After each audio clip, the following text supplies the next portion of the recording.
बच्चों हम लोग बात करी थी, हमने लास्ट वीडियो तक हम बात कर रहे थे स्टेप्स ऑफ फर्टिलाइजेशन में। उसमें हमने फर्स्ट स्टेप पढ़ लिया था approach of sperm to ovum, approach of sperm to ovum. Second step पढ़ रहे थे हम लोग इसका एंट्री ऑफ स्पर्म का, सेकंड स्टेप पढ़ रहे थे हम लोग एंट्री ऑफ स्पर्म का। थर्ड स्टेप हमने पढ़ा कॉर्टिकल रिएक्शन का, थर्ड स्टेप हमने पढ़ा है किसका, कॉर्टिकल रिएक्शन का। फोर्थ स्टेप के रूप में हम लोग आज पढ़ने वाले हैं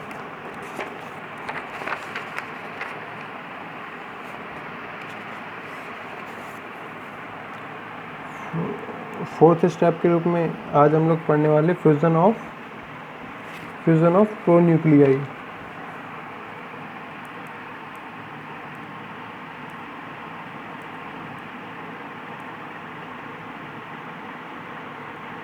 फ्यूजन ऑफ प्रोन्यूक्लियाई, ठीक है ना।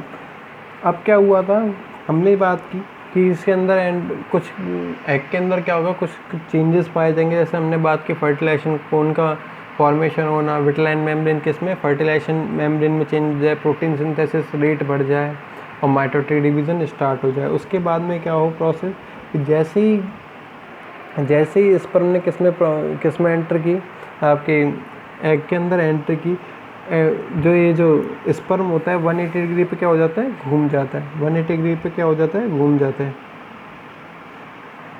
ठीक है ना। और स्पर्म का ओवम में एंट्री करने क्या करता है, स्पर्म ओवम को करता है स्टिमुलेशन देता है, ओवम को क्या करता है, स्टिमुलेशन देता है, ठीक है ना। इसको इस प्रकार से लिख सकते हैं, after entry of sperm,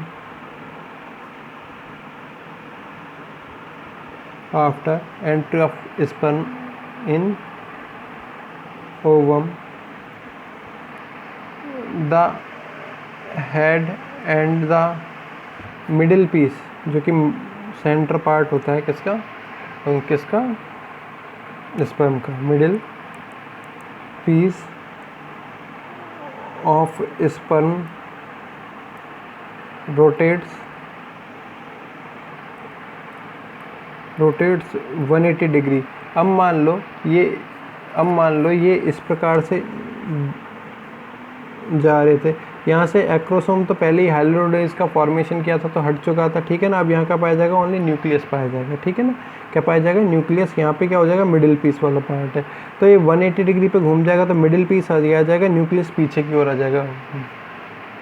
nucleus क्या होगा, पीछे की ओर, न्यूक्लियस क्या होगा, पीछे की ओर आ जाएगा। इस प्रकार से हम कह रहे हैं न्यूक्लियस आगे,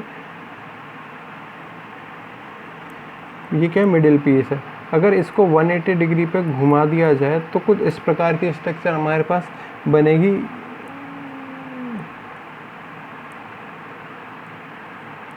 यहाँ क्या हो जाएगा, ये न्यूक्लियस हो जाएगा, ये हो जाएगा आपका मिडिल पीस, ठीक है ना। ये क्या हो जाएगा आपका मिडिल पीस वाला रीजन। तो इसमें 180 डिग्री पे क्या हो जाता है, रोटेट हो जाता है, ठीक है ना। Rotates 180 degree by angle. अब मिडिल पीस मिडिल पीस में क्या क्या चीज़ें होती है, माइटोकॉन्ड्रिया होता है, प्रॉक्सिमल सेंट्रियोल होता है। प्रॉक्सिमल सेंट्रियोल क्या करता है, हमेशा प्रॉक्सिमल सेंट्रियोल जो होता है वो क्या करता है, हमेशा माइटोटिक डिवीज़न को स्टार्ट करने का काम करता है। यही कह सकते हैं हम लोग, क्या डिवीज़न को स्टार्ट करता है, ठीक है ना। क्या करता है, डिवीज़न को स्टार्ट करने का काम करता है, ठीक है ना। अब क्या होगा, while nucleus of sperm is backward in position. अब क्या होगा, जो स्पर्म का जो न्यूक्लियस था वो क्या हो जाएगा, पीछे की पोजीशन में आ जाएगा, पीछे की तरफ आ जाएगा। क्या आ जाएगा, पीछे की ओर आ जाएगा। और जैसे ये पीछे की ओर आएगा, यहाँ से क्या हो जाएगा, then the division start, because the centriole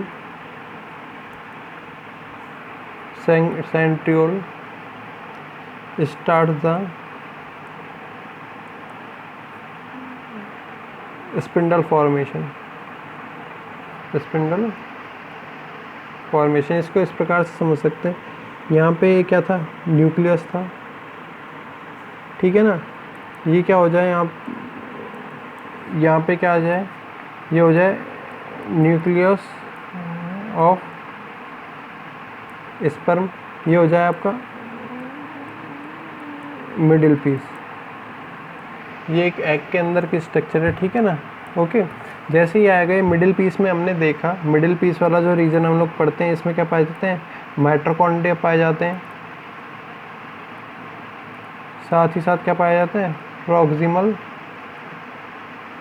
centriole पाए जाते हैं, क्या पाए जाते हैं, सेंट्रियोल पाए जाते हैं। और सेंट्रियोल, प्रॉक्सिमल सेंट्रियोल का काम होता है डिवीज़न, इसको स्टार्ट करना है, स्टार्ट ऑफ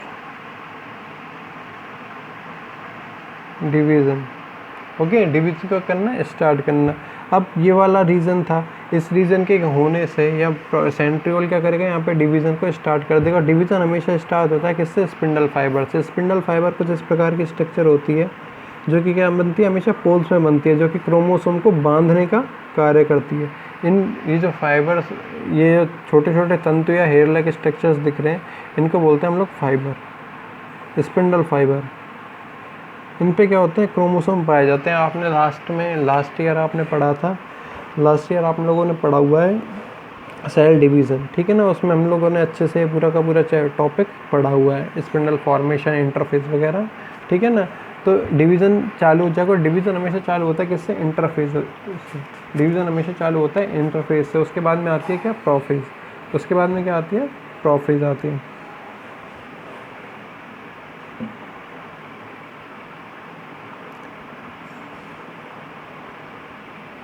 उसके बाद में क्या आती है, प्रोफेज आती है। अब इस स्टेज को क्या कर देते हैं हम लोग, क्या कह देते हैं, मेल प्रोन्यूक्लियस कह सकते हैं, ठीक है ना, मेल प्रोन्यूक्लियस कह सकते हैं, या पेनिट्रेशन पाथ कह सकते थे। तो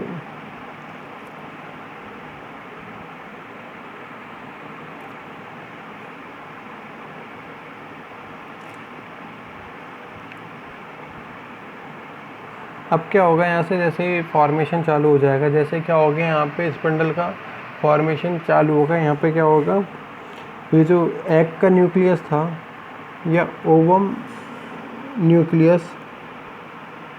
न्यूक्लियस और कह सकते थे हम लोग, क्योंकि हमने मेल वाले को बोला था मेल प्रोन्यूक्लियाई और फीमेल प्रोन्यूक्लियाई, और female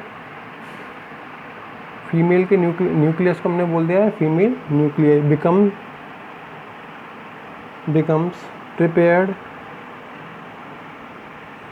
to fuse with pronuclei of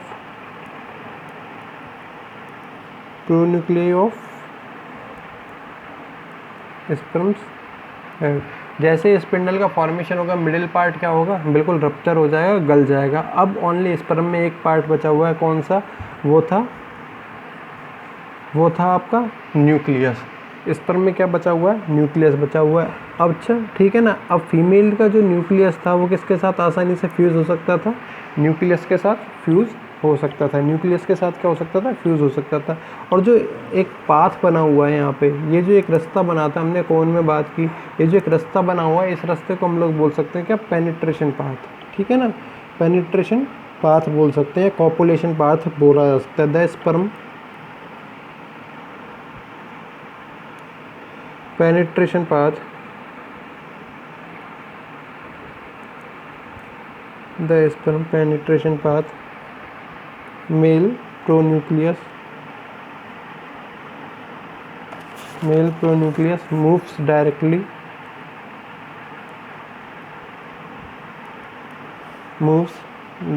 to female pronucleus. The path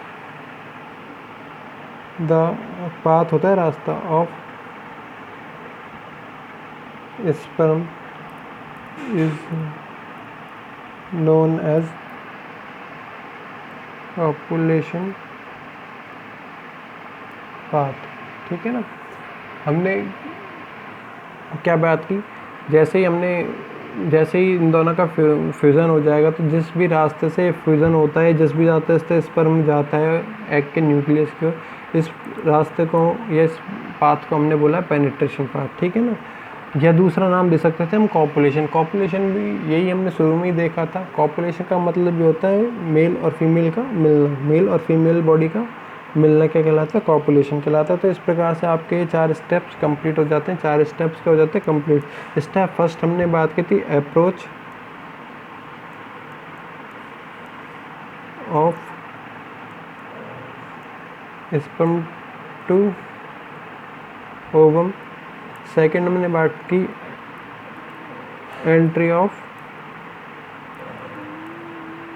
sperm की। सेकेंड हमने बात की हमने क्या एंट्री ऑफ स्पर्म की। थर्ड हमने बात किया कॉर्टिकल रिएक्शन, कॉर्टिकल रिएक्शन की। और फोर्थ हमने बात किया फ्यूजन ऑफ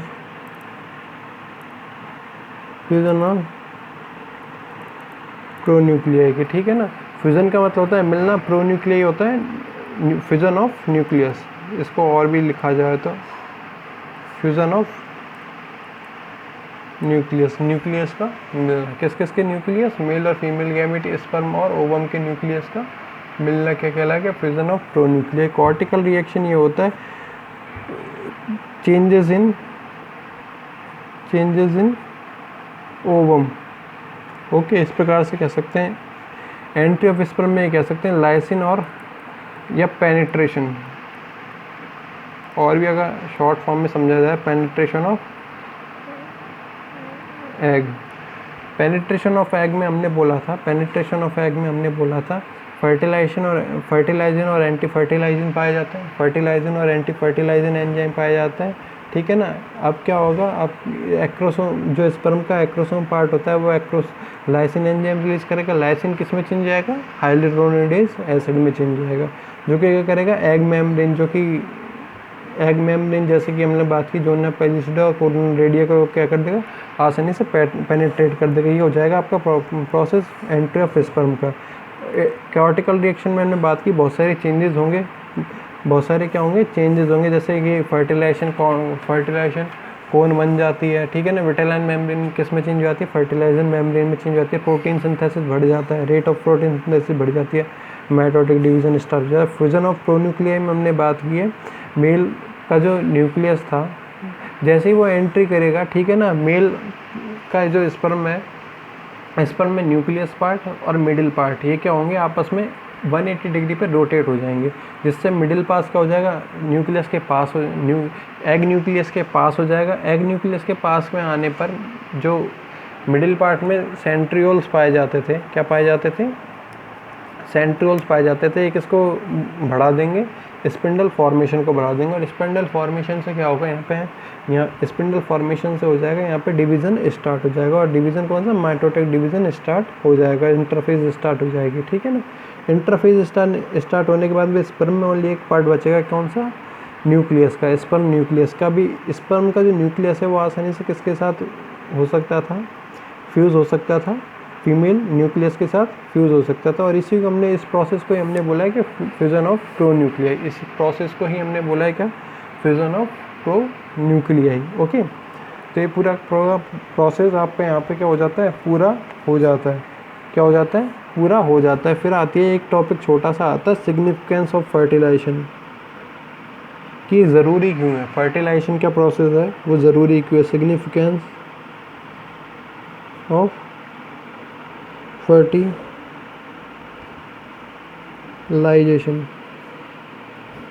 ओके, फर्स्ट जो था, ठीक है ना, एक्टिवेशन, फर्स्ट प्रोसेस आता है आपका, फर्स्ट होता है आपका ये जो ओवम को एक्टिवेट करने के लिए, to increase ovum activation, ovum के एक्टिवेशन को करने के लिए। अब ओवम का एक्टिवेशन होगा तभी तो क्या होगा, इसमें माइटोटिक डिवीज़न होगा। ओवम का जब एक्टिवेशन हो जाएगा तभी इसमें क्या होगा, माइटोटिक एक्टिवेशन होगा, ठीक है ना। अब दूसरी कंडीशन ये हमने लास्ट में बात की थी, दोनों एग हो चाहे ओवम में क्या पाए जाते हैं, हैप्लॉइड कंडीशन में पाए जाते हैं। किस कंडीशन में, हैप्लॉइड कंडीशन में पाया जाता है। अगर इनमें फर्टिलाइजेशन ना हो तो ज़ायगोट जो बनने वाला है वो डिप्लॉइड कंडीशन में नहीं बनेगा और हमारी बॉडी क्या होती है, डिप्लॉइड कंडीशन में पाई जाती है। ठीक है ना। तो इसी प्रकार से कह सकते हैं हम, नंबर ऑफ क्रोमोसोम क्या होंगे, हमेशा डिप्लॉइड पाए जाएंगे ज़ायगोट में। किसके द्वारा, फ्यूज़न के द्वारा। ठीक है ना, किसके द्वारा, फ्यूज़न के द्वारा। तो इसको कह सकते हैं it makes the number of chromosomes diploid in zygote by fusion of haploid set of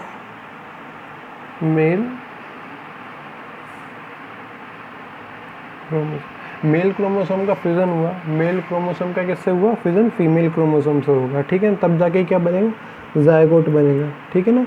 और ज़ायगोट में क्या होंगे, नंबर परफेक्ट पाए जाएंगे, मतलब डिप्लॉइड कंडीशन में पाया जाएगा। ठीक है ना। अगर ये फ्यूज़न नहीं होगा तो मेल नहीं आ पाएगा, मेल गैमेट्स नहीं आ पाएंगे फीमेल गैमेट के पास में, जिससे क्या होगा, जो बनने वाली क्या है जनरेशन, उसमें क्रोमोसोम नंबर क्या हो जाएंगे, कम पाए जाएंगे। उसमें क्रोमोसोम नंबर क्या होंगे, कम पाए जाएंगे। ठीक है ना। एक बात हो नेक्स्ट अगर बात की जाए, एग को स्टिमुलेट करने का काम कर रहा है। ठीक है ना, एग को स्टिमुलेट करने का काम करता है। स्टिमुलेशन के लिए हम कह सकते हैं एग को मैच्योर भी करने का काम कर रहा है। ठीक है ना। और फर्टिलाइजेशन क्या करता है, fertilisation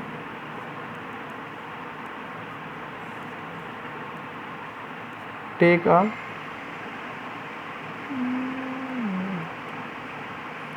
main role of sex determination. Sex determination होता है या तो अगर एक्स क्रोमोसोम पाया जा रहा है और वाई क्रोमोसोम पाया जा रहा है। अगर एक्स पाया जाता है क्या होगी, गर्ल होगी, और वाई हो रहा है तो बॉय होगा। ठीक है ना। इसी प्रोसेस को हम लोग बोलते हैं क्या, सेक्स डिटर्मिनेशन। अगर मान लो फर्टिलाइजेशन होगा ही नहीं तो ये सेक्स डिटर्मिनेशन भी नहीं हो सकता, सेक्स डिटर्मिनेशन भी नहीं हो सकता। ठीक है ना। एक प्रोसेस होता है हेल्प्स इन इवोल्यूशन। ठीक है ना। क्योंकि जितने भी नए कैरेक्टर्स आएंगे वो किसके द्वारा आएंगे, हमेशा फर्टिलाइजेशन के द्वारा आएंगे। जनरेशन में जितने भी वेरिएशंस आएंगे, और वेरिएशंस के कारण ही क्या आएंगे, नए कैरेक्टर्स आएंगे। वेरिएशंस के कारण ही क्या आएंगे, नए कैरेक्टर्स किसी भी ऑर्गेनिज्म में, किसी भी एनिमल में आएंगे।